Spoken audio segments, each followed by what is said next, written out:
عزتمند مشرانو کشرانو دوستانو رونو په تیره جمعه مې راته بعض اعمال خولیو چې هغه بد اعمال انسان کی وي نو زمونږ استاد لپاره آخرت کې یو لوی انعام او یو لوی د کامیابۍ ځای هغه جنت دی. الله دې موږ ټولو درته نصیب کړي. نو هغه د کامیابۍ او د کامرانۍ او غلوی مقام والا ځای جنت ته د دقې ګناهونو په وجه تک خو پرېږده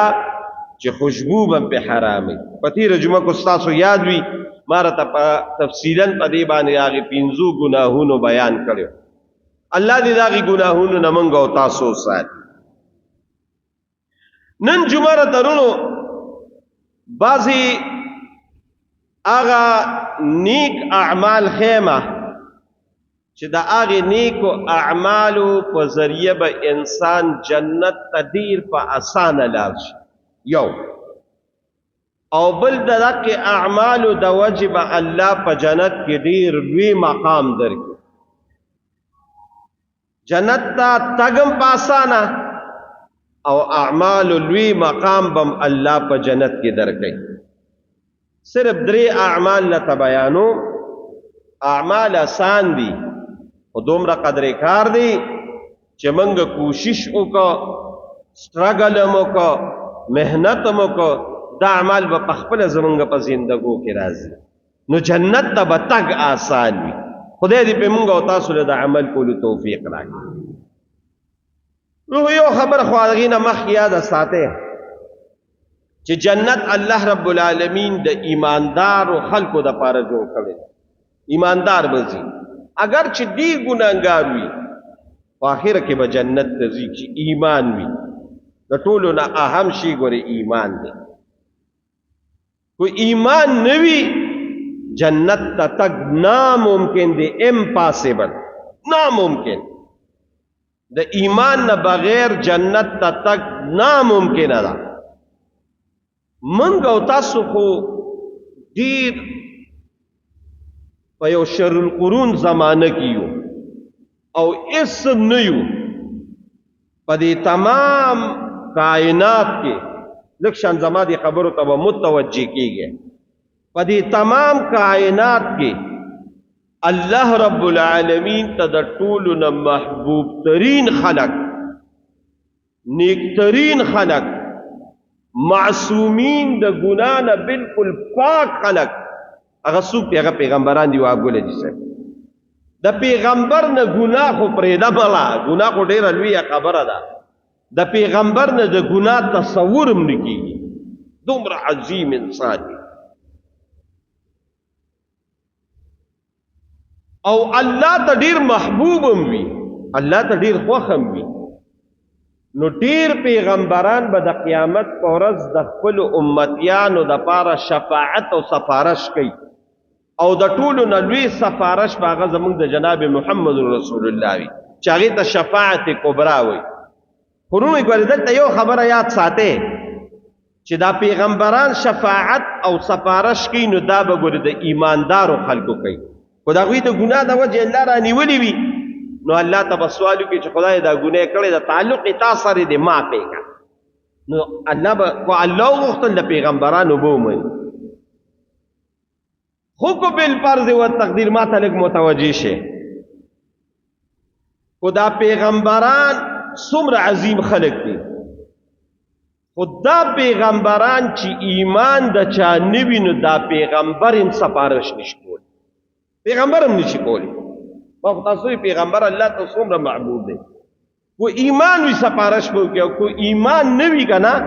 والله العظیم کو تا پیغمبر هم بچي. او د دې مثالونه مړه ټول قرآن راواړی د مثالونو نه ډک دی. ابراهیم علیه السلام کم شان والا پیغمبر دی، ابو الانبیاء ورته وي د پیغمبرانو پلار. امجد جي صاحب د ابراهیم علیه السلام په نسل کې 14,000 پیغمبران پیدا دي. 14,000 په خولې یادېږي. دی بچي دي، دا ټول پیغمبران دي. خو پلار یې کافر دی، قرآني آزر یې نوم دی، آزر. پلار یې کافر دی او یو وخت کې ول د رب نه سوالم کوي وی خدای پاک دا پلار مې وباخي الله وتوی دا سوال بیا معنا اون کې ګوري د کافر سړي د پاره بخنه دا ناممکن ده ابراهیم علیه السلام څومره عظیم انسان خو د پلار د پاره سپارش کی د ابراهیم علیه السلام سپارش الله نه مني ولې پلار یې کافر نوح علیه السلام څومره عظیم پیغمبر دی آدم ثانی وته وی 9.5 کال عمر ولا الله ور کړی دی تبلیغ کړی دی 50 د پاسه زر کال عمر دی خو زوی کافر دی قسم په خدای کوي د الله رب العالمین د قهر نه بچي په نص د قران ثابت تا الله زوی غرق الله توي خدای ونادى نوح رب ان ابني من اهلي وان وعدك الحق وانت احكم خدای ته زما بچي غرق تا خو زمستا اهل نه غرقوما الله رب العالمین وتداغور قران دی قران وایتی مرجنا انه ليس من اهلك انه عمل غیر صالح دا ستا بچی نه دی اگر چې نسبی بچی دی خدا ستا روحانی بچی نه دی ځکه دا کافر دی خو ستا بچی می والله العظیم کو بچی کړ ایمان ورته دومره عظیم نعمت دی لوط علیہ السلام څومره عظیم پیغمبر دی خزه کافر ده پنس د قران باندې ثابت ده خزه به الله جهنم ته ګو مالا دا ټول پرې دا یار عظیم شان لري هر پیغمبر عظیم شان لري خو بیا په دې ټولو پیغمبرانو کې هغه پیغمبر چې یو شاعر ډیر خولي ویلی دی لا يمكن الثناء كما كان حقه بعد از خدا بزرگ تو یہ قصه مختصر وی دا ممکن چې زستا صفات بیان کم او بس دومره بوې مې چې بعد از خدا بزرگ تو یہ قصه مختصر ستا مرتبه بس دا الله نه پس دویم نمبر ستا مرتبه جناب محمد رسول الله صلی الله علیه و آله وسلم رب دې سوالم کړی دی او یو ترې دی ابو طالب سے بینوم دی ابو طالب سے بوتزکوم چې د رسول الله مبارک ډیر خدمت کړی دی د حضرت علی پلار دی او د رسول الله مبارک هغه ناشنا خدمت کړی دی قسم په خدای کو داسې خدمت په مخ د کائنات کې څوک مو خو ایمان وسره نشته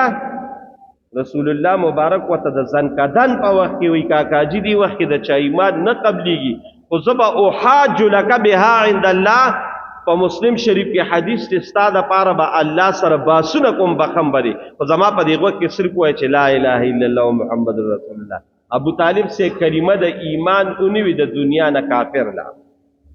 نشي رسول الله مبارک ابن شیخ دا ول ایمان نشته نو ګوره دا ایمان ډیر زبردست چیز دی دا الله لوی عطیه ده نو یو خو په دغه ایمان باندې مونږ او تاسو جنت راته ملاويږي دا الله په فضل او دا الله دا فضل به مونږ په دغه ایمان باندې لټو بیا چې د ایمان څه مقتضیات دي چې هغه مونږ دې روزه ده حج دې زکات دې سره ایمان کلکیږي دې سره ایمان مضبوطیږي دا تاسو نن د جمعې مونږ راغلي سروچت او سرخکته کو تندې راواله پس بکو لگاوه د دې الله ته سجدت نشته صرف ګوري چې زما خبره سوق مني دغه سره بستا ایمان مکملي رمضان میاش راشي نار پزان ته راکې الله تستا د نار ساجت ته وګوري دې سره ستا ایمان مزي چې زما دا خبره دا بنده مني الا هاذا القياس حج تلار شي یو صادر د لاندې والی او بل د باندې والی او بربند لګیاي په یو دو صادرو کې الله ته سوالونه کوي الله دې ته ساجت ته صرف ګوري چې زما بندگی او کوي او بل کوي دا د ایمان د ساتلو هغه ذرایع نو زما عزتمن درو ایمان به کامل ساتو دا 15 والا وخت مونږ روزه حدا خو په خپل ځای اوس په دغه ایمان چې وی او ته د خپل 5 وخت مونږ وغیرہ څومره فرض اعمال دي دا کې دې سره رسول الله صلی الله علیه و آله وسلم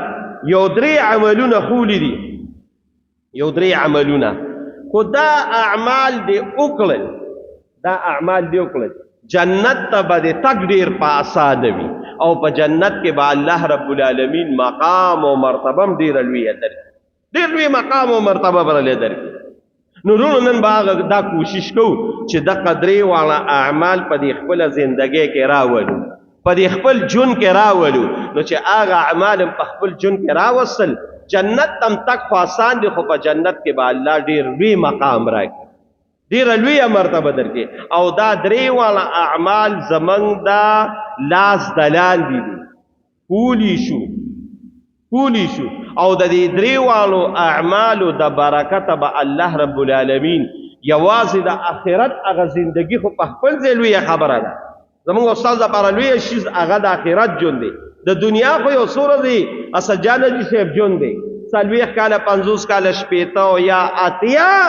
نهایت سلور نیمه شلې کاله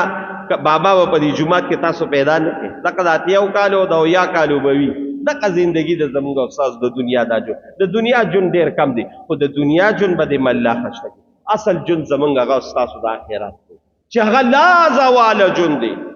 هغه د پاره زوال نشتا د هغه د پاره ختمېدل نشتا نو تاسو ټول خياران یې کله چې یو سیز اله واشنګ ماشین اله فرج اله وغیرہ نور شیزونه اله نو لومبه ته تاسو کوی د دې ګارانټي څو ده نو بازي وای ګارانټي 5 کاله ده بازي وای 10 کاله ده بازي وای 10 کاله ده بازي پکې دا سره شوي لایف ټایپ ګارانټي ټول عمر ګارانټي د آخرت د جون ټول عمر ګارانټي ده د دنیا دا جون اس جون نه نو اصل جون به موږ او تاسو د آخرت لپاره کوشش کو نو د آخرت د جون د خشتکولو د لپاره رسول الله صلی الله علیه وسلم یو حدیث ابو سعید الخدری رضی الله تعالی عنہ د دې حدیث راوی دی او دا حدیث په ترمذی شریف کې دی د جنت د طلوع د پاره د ټول نلومبي شیز هغه سره من اکل طیبا د جنت د طلوع د پاره لومبي اهم سیز دی چې پاک خوراک حلال خوراک په ذریعہ باندې بت د جنت اغلوی مقام ترسي د جنت اغلوی مرتبه ته برسي ګوره دوه قسمه حلال خبرې دي یو قسمه دا چې هغه حقيقي دي لکه په موږ باندې حلال هغه زناور دي چې کوم موږ ته شریعت خوري دي اوس خنزیر زموږ د پاره حرام دي نه بیخو مردار حرام ده دا خو خپل ځای باندې کوم چې ظاهري حرام دي دا باطینی حرام دي دا غینه بزان ساتي باطینی حرام څه سیز دي د حرام هغه سیزونه چې هغه د حرامه طریقه باندې حاصلېږي د دینه بزان ساتي دا ډیر خطرناک سیز دی دا خو ټیک د دنیا یو سوره زی جون دي ته په دې باندې خشته کی وګوره زمونږ غلا زوال جون خبر کې دي لا زوال جنم د آخرت دی د دې په ذریعہ د دې حرام طعام په ذریعہ باندې بګوري الله رب العالمین دی راځي او کنا خوراک ته حلال کو حلال رزق دی او خلا نو الله رب العالمین پر لف جنت کې لوی مقام او لوی مرتبه او لوی دغه درکې نن حلال ډیر نایاب دي ګران دي ځکه زمونږ د معاشره داسې ده چې د حرام نه حوصت دومره راغلي ما ته ګورئ چې نن سبا حرام او د حلال تمیز ختم شوی دی زمونږ یقیني راته وایي دومره ضرورت دی ګناه کړی دی چې سړی د سره دا باک نه لري بس خدا دا چې زما جیب ډک شي او زما خزانه او زما بینک بیلنس زیات شي دې ته نه ګوري چې دا حرام دی کو دا حلال دا د څه دپاره دی دا د دې باندې زما د الله د طرف نه څه حکم دی زما عزتمن درونو د حلال طعام متعلق تاسو خیر چې څوک قرآن وایي او یا په قرآن پیږي پته به راته ولګي چې په کوم انداز باندې الله رب العالمین موږ او تاسو ته د دې حلال طعام حکم کړی دی په کومه طریقې کړی دی قرآن شریف په یو دو ځایونو کې دا آیات دی یو په 3 سپاره کې دی یو په 13 سپاره کې دی ويا أيها الرسل كلوا من الطيبات واعملوا صالحا إني بما تعملون عليم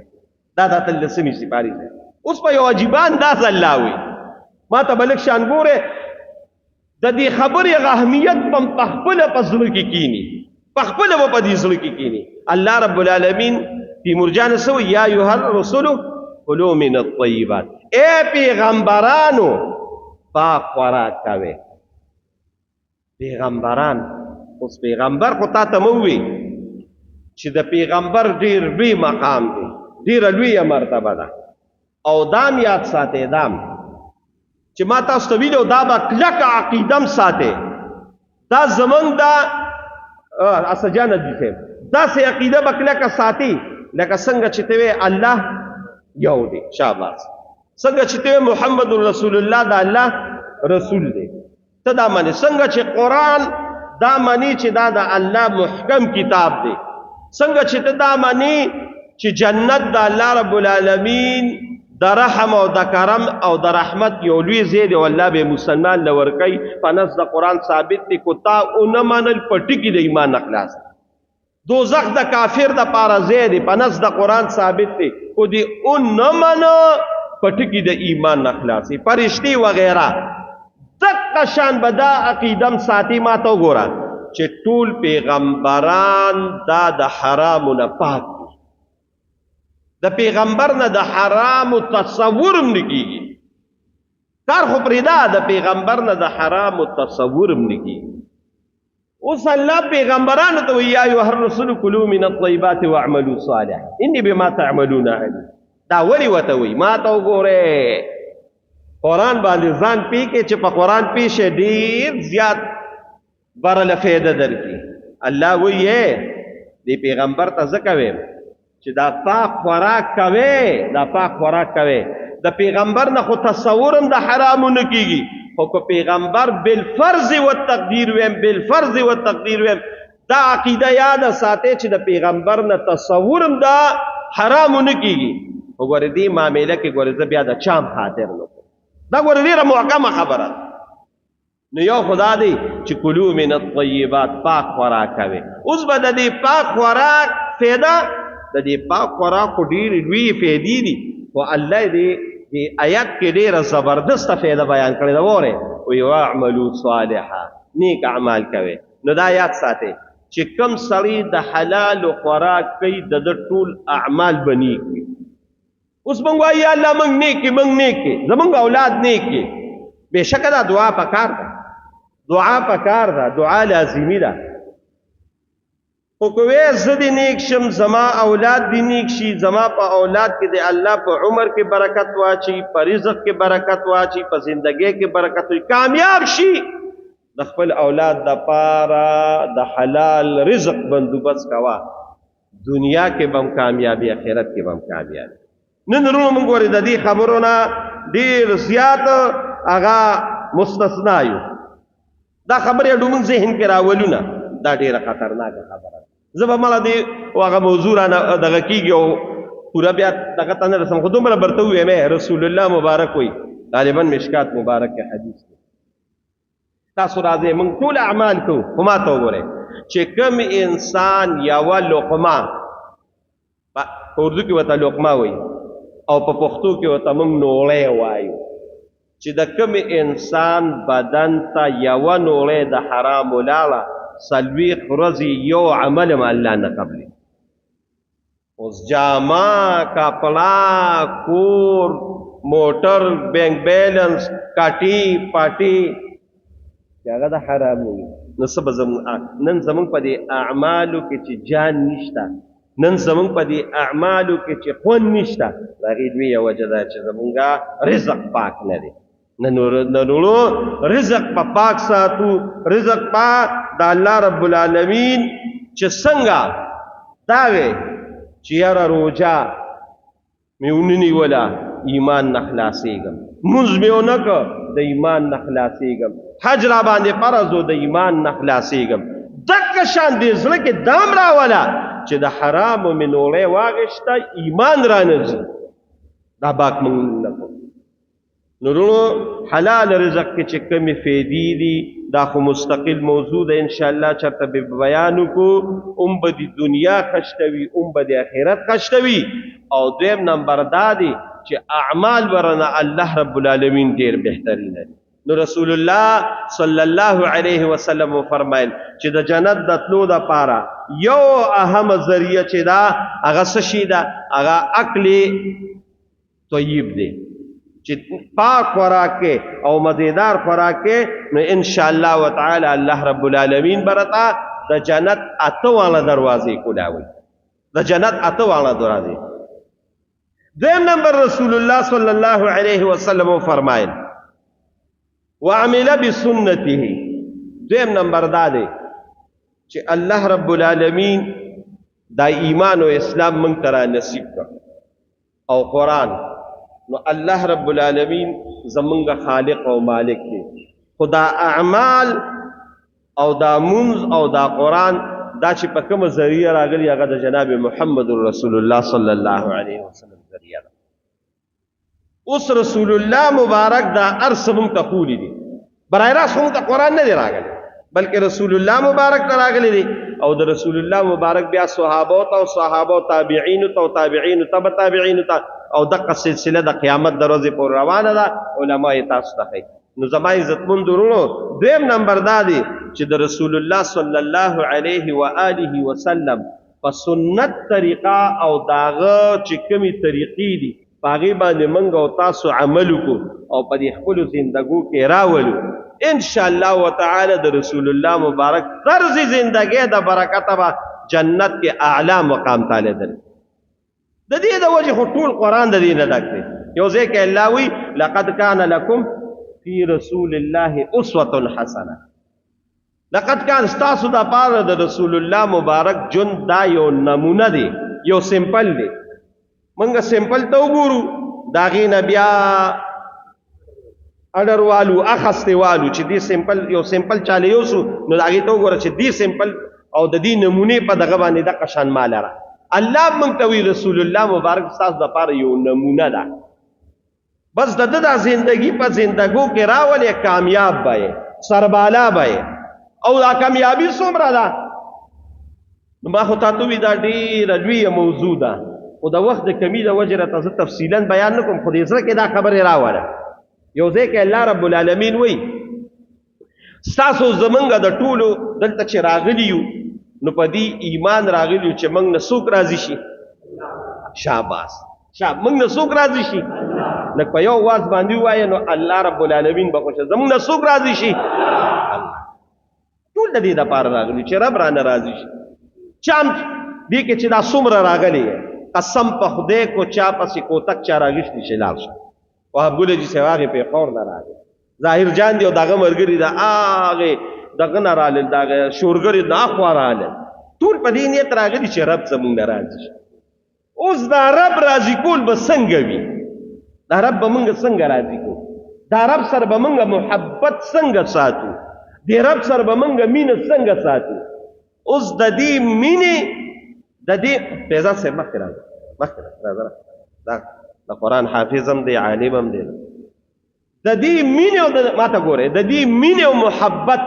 چې د رسول الله صلی الله علیه و آله وسلم سره زمونږ راشي الله سره راشي زمونږ د مینه محبت یو ډیر خپل او مزیدار طریقه مونږ ته الله په قرآن کې خولې ده. قرآن خو معنی کنه یک جواب را کوي کنه قرآن خو معنی کنه ولی به نه معنی خامخا به معنی. الله رب العالمین وی زما دی پیغمبر سره تاسو وایي چې الله سره تاسو محبت راشي مینه راشي. قل اے د دوالو جانو سردار یو اعلان وکړه ان کنتم تحبون الله کو تاسو وایي چې زمونږ دی الله سره محبت راشي مینه راشي موږ دی الله ته ورنږدې شو. اوس دا الله د دې نږدې کولو بس ذریعہ وي نو وته وایي دا الله په قرآن کې په 3 سپاره سورته آل عمران کې وایي فتبعونی اے د دوالو جانو سردار زما د طرف ته دا اعلان ورته وکړه چې فتبعونی زما تابعداریو کې زما د جون پشان جون جوړ کې زما د طریقو پشان طریقه جوړ کې یحببکم الله د دې زما د دې طریقو د وجب سره رب مینو ساتي. الله اکبر دا الله په قرآن کې وایي قل ان کنتم تحبون الله فتبعونی یحببکم الله. د رسول الله مبارک په طریقو کې د الله مینه ده. څوک د رسول الله مبارک په طریقو روان دي دې دا په دې سره کې راولي چې د الله ما سره مینه ده او یوازې مینه خو په خپل ځای ډېر لوی شان لري. ویغفر لکم ذنوبکم او چې د رسول الله د تابعداري وکړه نو د بلوغت نه راواده تر د وخت دغه وخت پورې څومره ګناهونه دي الله وی ټول مې را توبه کړه والله غفور رحیم. نو د رسول الله مبارک زندگی دا او په جون کې راوصل داغه طریقې دا زموږ د کامیابی د پاره لوی ذریعہ ده، هم د دنیا هم د آخرت. ما ته وګورئ صحابه 1,40,000 دا دومره لوی مقام الله ولې ورکړه؟ دا دومره لوی مرتبه الله رب العالمین ولې ورکړه؟ د رسول الله مبارک د صحبت د وجه، داغه د مرګیتیا د وجه دومره لوی مقام ته الله فیضان صاحب رسول دومره لوی مقام ته چې د دې صحابو نه پس تابعین، د تبع تابعین، بیا تبع تابعین، بیا ائمه مجتهدین، بیا علما، صلحا، بزرگان، شهدا، دا ټول راجمع کا، دا ټول راجمع کا، دا ټول راجمع کا او د دې ټولو د ایمانونو راجمع کا. زما دې د خدای په ذات باندې قسمی چې د صحابو د خپو فورو تم نه ده، دومره لوی مقام، دومره لوی مرتبه الله ورکړی. دا ولې د رسول الله مبارک طرز زندگی ځان کې راوسته، داغه په سنت عمل وي، داسې عمل وکړه چې ارس شاته د رسول الله مبارک سنت او طریقه مخته داسې چلو شو. خدای دې موږ ټول بیت الله ته بوځو، دغه شان په شوق امین وایه او د رب دا پته لګي چې دعا کله قبلې د جمعې په دې ساعتونو کې یو ساعت داسې چې الله د انسان دعا قبلې. الله دې موږ ټول بیت الله ته بوځو. د بیت الله سره چې دا کومه دروازه د دې په دې ګوټ کې د مشرقي اړخ ته یو ولا ګټه لګېدلې د کاڼي حجر اسود ورته وایي، ډېر لوی شانې دي، ډېر لوی مقام دی، خو کاڼي دي، کاڼي دي. بخاري مبارک کې حدیث دی وی حضرت عمر یا حج لراغلی یا عمرې لراغلی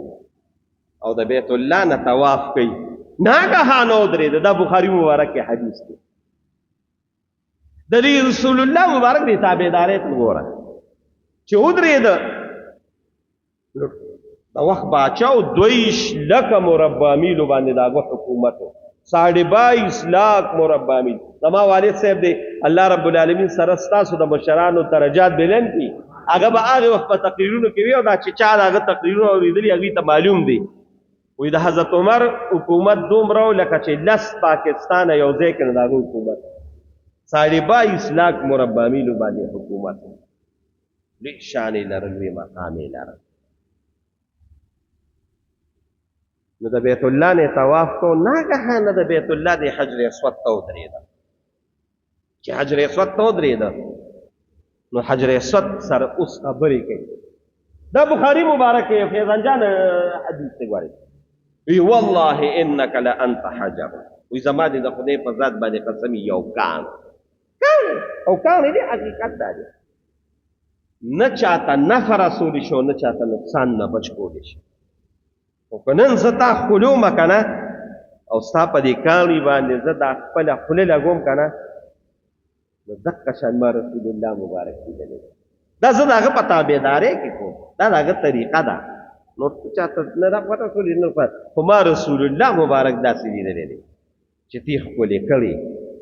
تا باندې دا خپلې شونډې ایښې دي. نن زه د رسول الله مبارک اتباع او طریقه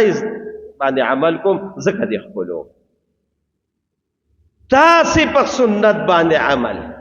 نو الله رب العالمین عمر کم مقام ته ورسو؟ ما ته وګوره، زه ته صفت کو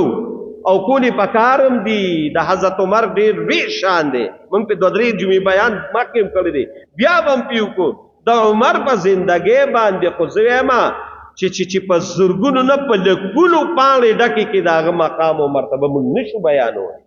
زه یم پرېږده، زه نه به څه یو چې د چا متعلق وایه په تیمور جان رسول الله مبارک وایي چې لو کان بعدي نبی لکان عمر، خو زما نه پس پیغمبري میلاوېدي نو دا د دې خبرې لایق و چې زما نه پس کو پیغمبر و حضرت عمر به پیغمبر. دومره لوی شان لري، دومره لوی مقام لري. نو هغه موږ مسلمانان مستر تامسن یو انګریز دی، انګریز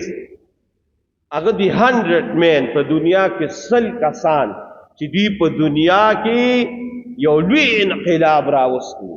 او دا د انقلاب خلکو. نو د هغې کې د ټولو نه لومبې اگر چې عیسایي دی،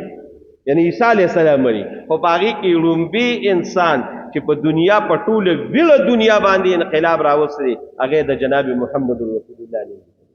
او دویم نمبر د خپل پیغمبر د حضرت عیسی نوم لیکل دي علیه السلام او دریم نمبر الله اکبر تاسو دا کتاب وګورئ نن سبا خو زمانہ د خردجال لا د دې خردجال لا په دې باندې وګورئ د 100 مین دریم نمبر چې لیکلي چې په ټوله دنیا یو انقلاب راوستي دي نو هغه د مسلمانانو امیر المؤمنین حضرت عمر رضی الله تعالی عنہ یاد دا دومره لوی شان دومره لوی مقام او چې حجر اسود ته ودرېږي نو امام رسول الله مبارک داسې لیدلی دا ولې طریقې د هغه په جن په زندګو کې راوسته نو الله دومره لوی مقام ته ورسوي ما ته ځي چې زه درته کم صحابي ویم چې شان او مقام یې راته بیانوم چې دا لوی شان ته الله رسول دي دا د رسول الله مبارک په اتباع کې حذیفه ابن یمان رضی الله تعالی عنہ رازدار رسولو د رسول الله مبارک ټول رازونه وسریو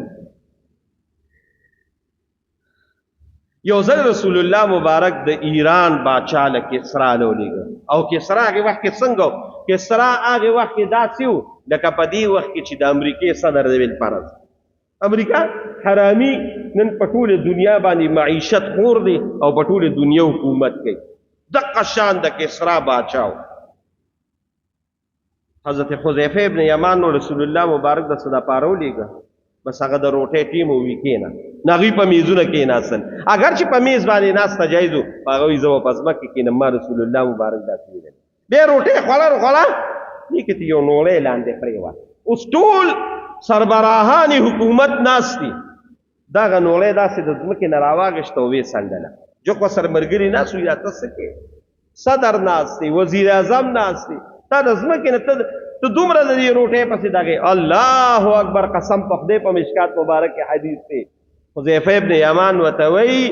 وی ختمه تداوي وی د دې بې وقوفو حکماو د وجې زه د خپل محبوب د جناب محمد رسول الله طریقه پرېږدم دا خو دغه طریقه ده چې نوړې به پرېوته نو وبې سنډله او بیا وخوړه الله چې دې دومره لوی مقام الله چې دې دومره لوی مرتبې ته ورسوله دا د دې وجې ورسوله چې د دوی هغه شان او مقام داسې چې د رسول الله مبارک په سنت عمل وکړه نو په سنت باندې عمل کول پکار دي او بیا زموږ دا زمانہ خدا وره زموږ دا زمانہ خو ګور دی د فساد ده د دې د وجې رسول الله مبارک ته خو فیضان چان ته دا ټول دنیا د قیامت پر ورځ داسې و نو رسول الله مبارک یو حدیث کې دا وره چې ویچا د فساد په زمانہ کې زما یو طریقه را جمع دی کړه چې فساد دی او دغه شان یو بيدینی دا یو طریقې را جمع کړه بل فرض او تقدیر دا ویم بل فرض ویم دا ګیره پرې خاودل نی وخت خو ګیره پرې خاودل شیخ او پلان کې او تا کې ډېر لوی دینداری دا خبرې لګیا دي کی د فساد په زمانہ کې د الله د رضا د پاره په دی وجه چې دا زما د محبوب سنت ما ته وګوره چا د محبوب سنت د فساد په زمانہ کې هر یو سنت چې دی را جمع دی کو د یو کلک عقیده او ساتل چې دا زما د محبوب سنت دی د دې د وجې جمع دی کوم رسول الله مبارک وي د عمل نامه کې به د سلو شهیدانو ثواب دی دا ډیره لوی خبره ده او د دین یو بل عظیمه خبره وره دا په ترمذی شریف کې حدیث سے دا حواله می وختي ولیکله 3058 نمبر حدیث دی په ترمذی شریف کې ترمذی شریف کو ګوري ناغبا مولانا صاحب به ګوري نور به علما ګوري تاسو ته یو آسان دغه هم زمونږ د کراچۍ ډېر وی عالم دی او حقیقت دا دی چې شیخ الاسلام دی حقیقت دا دی کې بشک نه کې ټول دنیا عزت کوي یو لوی شان دی شیخ الاسلام شیخ الحدیث والقرآن حضرت مولانا محمد تقی صاحب دامت برکاتهم عظیم انسان دی داغه خطبات اصلاحی خطبات اردو کی دی فیضان جان صاحب اردو کی دی د اردو 23 نمبر جلد کی دا حدیث اگر اورې دی بیا وګوره او د ترمذی شریف حواله ورکړی دا دی حدیث ته وکیل په خپل بد رسول الله مبارک په طریقو باندې الله رب العالمین ډیر وی عمل اگر الله رب العالمین نصیب رسول الله مبارک فرمایل چا چې د فساد په زمانه کې یو زما په یو طریقه باندې عمل وکړ زما په طریقه باندې عمل وکړه د فساد په زمانه کې لکه زمونږ دا دور دا د فساد دی نو د هغه عمل د الله په جناب کې دومره لوی ثواب دی چې د 50 کسانو نه زیات ثواب دی دغه دې خبره ته بغوا کې دې کې ته یو عجیب خبره کوم د 50 کسانو نه دا ثواب زیات دی نو صحابه تاسو کې دا 50 کسان څوک دي دې خبره ته وکړه ما تاسو غوړې حواله درکړه به وګورئ خیر دی دا 50 کسان څوک دي چې دا وینه به زیات ثواب لري قسم په خدای رسول الله صلی الله علیه وسلم وتوی چې د فساد په زمانہ کې دی په یو حدیث باندې عمل وکړه لکه زمونږ دا زمانہ چې دا نو الله رب العالمین به د 50 صحابو نه زیات ثواب صاحب عمل دا تقی عثماني صاحب لیکلي دی وګورئ حواله ګورئ ما تاسو له درکړه دا ډیره لوی خبره ده زما عزت مندرونو من نن د سنت طریقو نه بیزار شوي بل یو لابی راوتی دا یو لابی دا غوی د رسول الله په خبرو باندې قران بس ډیر دی قران به شک ډیر دی زمونږ د پاره لوی سیز دی قران باندې عمل کوو خو د دې قران په خبرو باندې د عمل کولو د پاره جناب محمد رسول الله راغلی صلی الله علیه وسلم اساته ما حاجی اسد صاحب قرآن شریف کې موږ ته الله رب العالمین د موږ حکم کړی دی راته مې وی دعا یا کرته موږ ته حکم کړی دی کنه بشک زموږ ایمان دی خو د دې موږ طریقه موږ ته چا خولې ده رسول الله مبارک داغه د طریقې نه بغیر قسم په خدای کوشته کې روزه موږ ته الله وی نیسا طریقه موږ ته جناب محمد رسول الله خولې ده حج الله وی موږ ته وی اوکا طریقه جناب محمد رسول الله خولې ده د رسول الله صلی الله علیه وسلم جن دا زموږ د پاره یو نمونه ده او اصل کې الله ته د رسیدو یو طریقه ده نو د رسول الله مبارک د طریقو نه به انحراف نه کوي بلکې کوشش کوي چې زما ټول زندگی د ولکوال نه راواله تر د مرګ پورې کم از کم زه د رسول الله مبارک په هر حدیث باندې عمل کوم موږ له الله رب العالمین توفیق راکړي نو دریم نمبر رسول الله صلی الله علیه و آله وسلم او فرمایل چې کوای چې په جنت کې د زما اعلی مقام شي نو زما په سنت طریقو باندې عمل کوي زما په سنت طریقو باندې عمل کوي الله پر جنت کې لوی مقام ده او دریم نمبر رسول الله صلی الله علیه وسلم فرمایل وردا تاسو ته د ترمذی شریف حدیث بیان کا ابو سعید الخدری د دې حدیث راوی دی چې کوم سړی چې داغه د شر نه خلق محفوظ شي شر نه خلق محفوظ شي چاته نقصان نه راځي چې کوم سړی مخلوق د خدای ته نقصان نه رسي دا انسان به په جنت کې اعلی مقام وي دا انسان وا چې د شر نه د الله مخلوق هغه محفوظ شي ما خو تاسو ته وی چې شیطان نه پدې لګیدل چې دا مخلوق د الله زړه کوم د جنت نن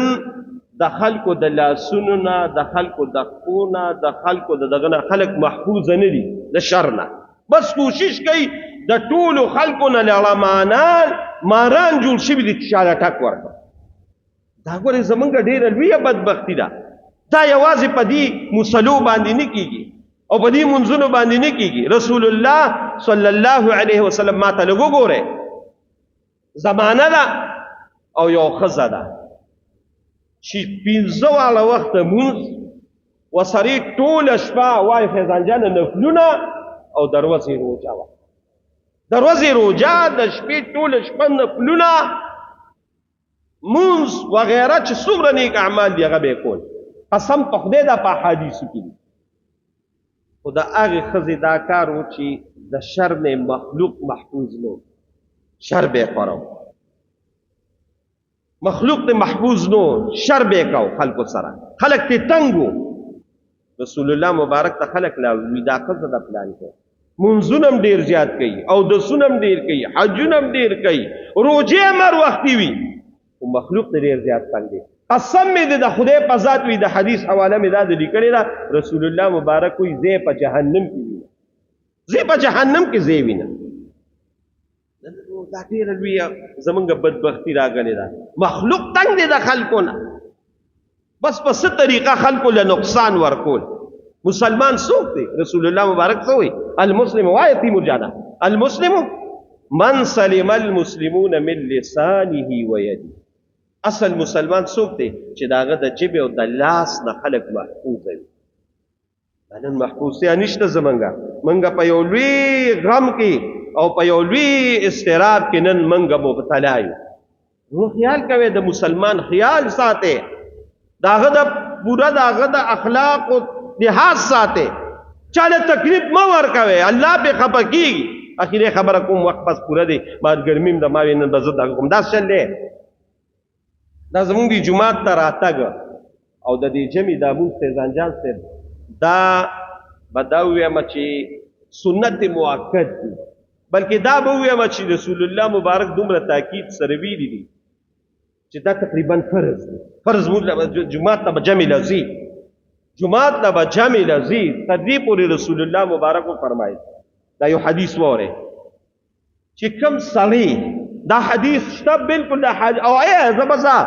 او دا حدیث وګت کتابونه نشي کته، دا فضائل اعمال په هر جمعات کې پروت دی، اردو کې دی، انګلیش کې دی، پښتو کې دی، فارسی کې دی، بهر جبه کې دی. وی ګوره دا حدیث هغه کې مشته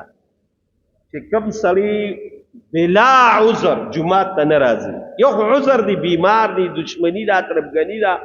یا نور څه ضرورت دی د دې وجه ناراضي، خو په خیر په خپل دی. خو یو سړی اسم دا عذر نشته او دی جمعات ته ناراضي کور مونږ کوي. رسول الله مبارک وی یره زړه مې دا غواړي چې د مدینې منورې دی ځوانانو ته ویم او وتم چې راځي چې ورشو چې کوم سړی بلا عذر په کور کې مونږ کوي چې سره د اولاد او سره د مال او سره د ټول کور وته تلی واټه. دا حدیث ته دی فضائل اعمال کې شته، دومره ضروری مونږ دی. همغه جمیل را دی تارک الجماعت ملعون، کوم سړی په قص جمع پریدي دا د الله لعنتی دی. خو ما ته وګوره چې مسلمان خیال ساتي، مسلمان له تکلیف مو ورکوي. رسول الله مبارک فرمایي او د دې حدیث د لاندې زموږ د فقهای کرامو چې بعضې انسان دا دغه په اختیار کې نه وي، د بعضې انسان د دې خولې نه څخه بدبوی بدبوی به پرېږدو. ذاتي مرجانه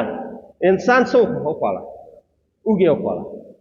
کوم انسان چې اوږه وخوړه رسول الله مبارک وایي دی د جمع دی نه. یا خو جمع دومره اهمه ده چې څه رسول الله مبارک وایي کور کې اور ورته کم،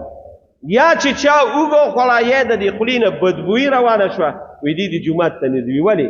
وایي د ده د وجې د نور مخلوق ته نقصان رسي، تکلیف رسي، نو د نور مخلوق ته تکلیف مه ورکوه. بس ته جمع کور مونځو که الله به تعالی د جمع ثواب دی. دا ولې چې بل مسلمان ته تکلیف ونه رسي. نن من په دې جستجو کې یو، دا د هر انسان دغه دی چې بس خاماران لړمانان او ماران را نظم شوي ټک ورکو. مسلمان د مسلمان نه تنګ، ګاونډي د ګاونډي نه تنګ، رور د رور نه تنګ. دا مسلمانی نه ده. رونو ګورئ دا مسلمانی نه ده. المسلم من سلم المسلمون من لسانه و یده. نو رسول الله مبارک وی چې په جنت کې به د اعلی مقامی چې د لاس نه خلق محفوظ، د جبې نه خلق محفوظ وي، د ده به په جنت کې اعلی مقام. نو درې اعمال مې راته یاد کړل. تیمور جانه وایه درې اعمال وایه. لومبی عمل حلال رزق، حلال رزق په کوشش کوي. یقین په خدای وکړه چې د دې حلال رزق ډېر لوی کمال دی. بچی به د قسم په خدای الله کامیابی ته رسوي. او بیا ما خو ته د ټولو نه لوی زموږ د آخرت ژوند دی. ما وایه چې موټر یې رانه کړ، نه دی راکړی، زه به په حرامه نه ګټم، حلالو دی الله راکړي. او دا یو وختي امتحان بیا انسان الله رب العالمین کامیاب کړي. نو د حلال رزق د دې به کوشش کو. دویم نمبر د رسول الله مبارک په طریقو باندې به عمل کو. او دریم نمبر به زموږ د لاس او زموږ د جبې او زموږ نه به بل مسلمان محفوظ وي. چې دا درې واړه اعمال په موږ کې رالل، رسول الله مبارک وی الله رب العالمین به دې انسان له په جنت کې اعلی مقام ورکړي. الله دې په دې درې واړو موږ او تاسو له د عمل کولو ته درود شریف ووایه.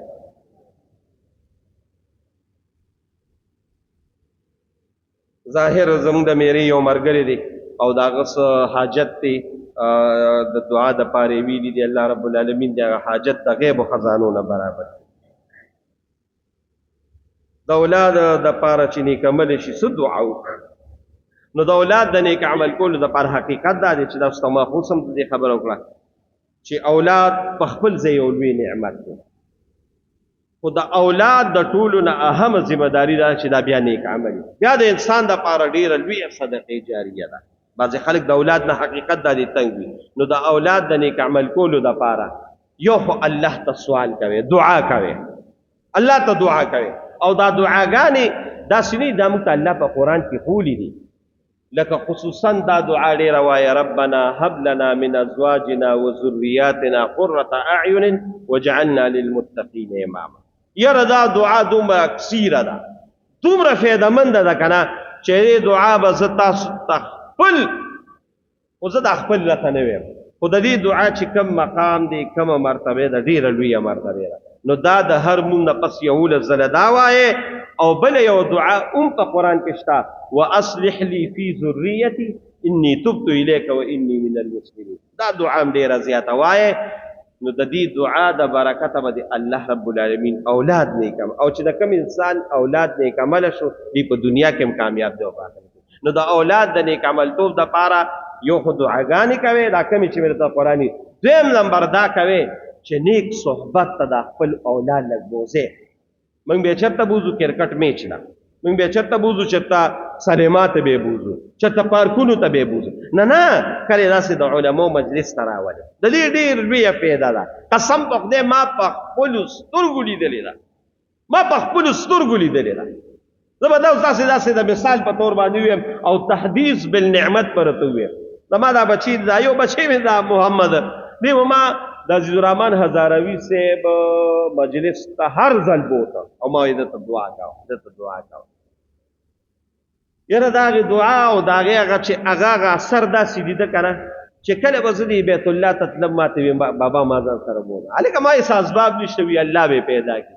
یاره فیضان جان صاحب د خدای په ذات مې د قسمۍ په منبر رسول ناصب خدای پاک د هغه صحبت د وجې دا دغه چې الله 15 ځله بیت الله ته بوله پتش لاس الله رب العالمین دی. نو د نیکانو مجلس ته داسې بوځې د دې ډېره لویه فایده. د قرض د نجات دپاره دعا د دې خو موږ مخکې بیان کړی دی، بیا به هم دعا وکړو. قرض حقیقت دا دی چې انسان په زندګۍ کې دا وخت راځي علي رسول الله مبارک قرض اخیستی دی، موږ تاسو ته رسول الله مبارک بالکل حدیثو کې شته چې قرض یې اخیستی. نو قرض دپاره دعا خو په خپل ځای ښه ده، خو د قرض دپاره یو اصول زده کړئ. یو اصول دا دی قرض هلې راځي زندګۍ کې دا قسم حالات په انسان راځي چې کله قرض هلې نو په دې زړه کې دا دلته چې دا کوم باچا ناست دی په دې زړه کې دا سوچ او تصر راوله چې دا قرض به زه ورکوم، دا قرض به زه ورکوم. نو زما د خدای په ذات باندې قسم چې 1 کروڑ روپۍ قرض کا الله به رله توفیق درکوي ورکوي. خو که دې باچا ته دې ووایي چې قرض علم دا 15,000 روپۍ قرض علم او بیا دې پکې ورسره اسجانه دوي او هغه متل دی وکړه چې قرض خو ته علم خو قرضدار چا وجلی دي، قرضدار چا وي دا دی وي چې زموږ ګورو به سره. نو زما دې د خدای په ذات باندې قسمی کو الله د مرګ پوری توفیق درکړي. او چې قرض دی واغشت او پاتې شو د باندې بندا ملا الله راته ارس بخي خو قسم په خدای په ذات می دوی کو قرض ته الله وب قرض ورکړي. نو یو خدا سوچو کې چې قرض به زور کوم. دیم نمبر داو کې چې کله د قرض واغشت